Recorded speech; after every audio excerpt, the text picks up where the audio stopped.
You ever get that feeling where Monday rolls around and you're just bracing yourself for another 5 days to pass? It's like you're living for the next weekend or trip just to get a break from your own routine. Honestly, I've been there more times than I want to admit.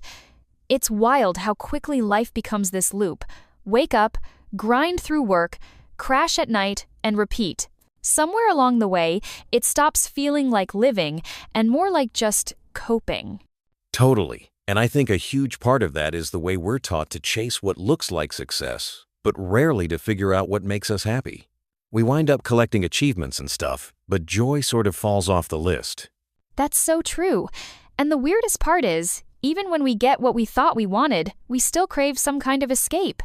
Because deep down, it's not about money or vacations, it's about feeling like we belong in our own lives. That actually brings me to something I've been thinking about a lot lately, this idea of alignment.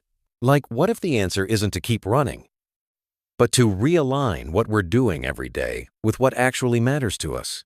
I love that thought.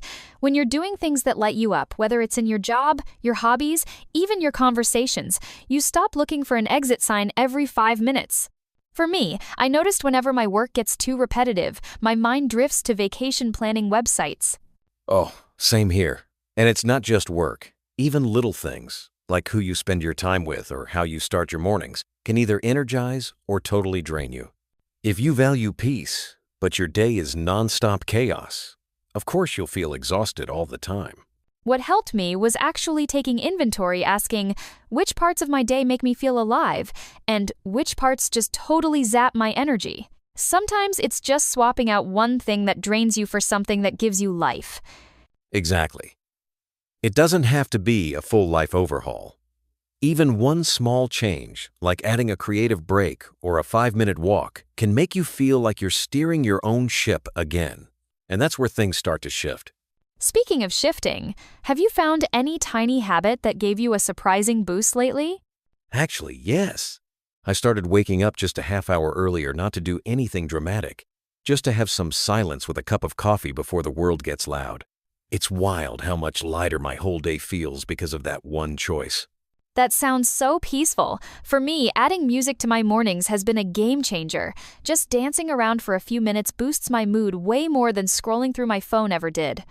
Little rituals like that are powerful, and when you start giving attention to things that genuinely make you happy, no matter how small they start to add up, your energy shifts, and suddenly your days feel a bit brighter, even if nothing big has changed yet.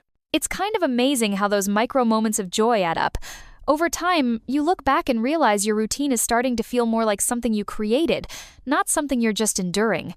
Which honestly feels like real freedom.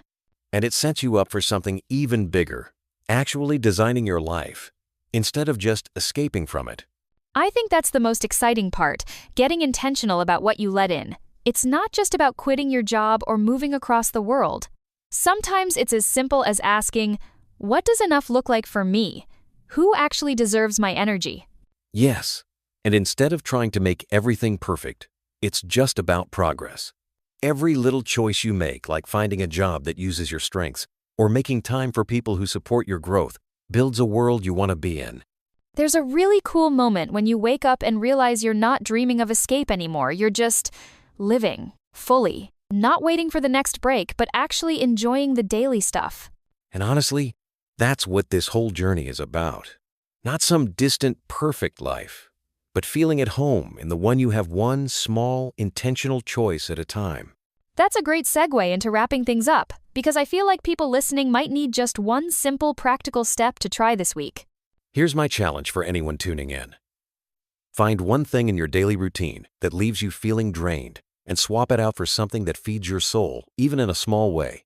Maybe it's trading that morning social media scroll for a quick walk, or giving yourself permission to say no to an activity that stresses you out. That's such a doable start. And I love the reminder that you don't have to overhaul everything overnight. It's about those little daily shifts that, over time, build a life that feels genuinely good to live. Exactly, no need to escape when you're designing a life that feels right for you. Thanks for joining us on Elevate today. And remember, keep rising, one small step at a time. I can't wait to hear how everyone's week goes. Until next time, let's keep building lives we actually love.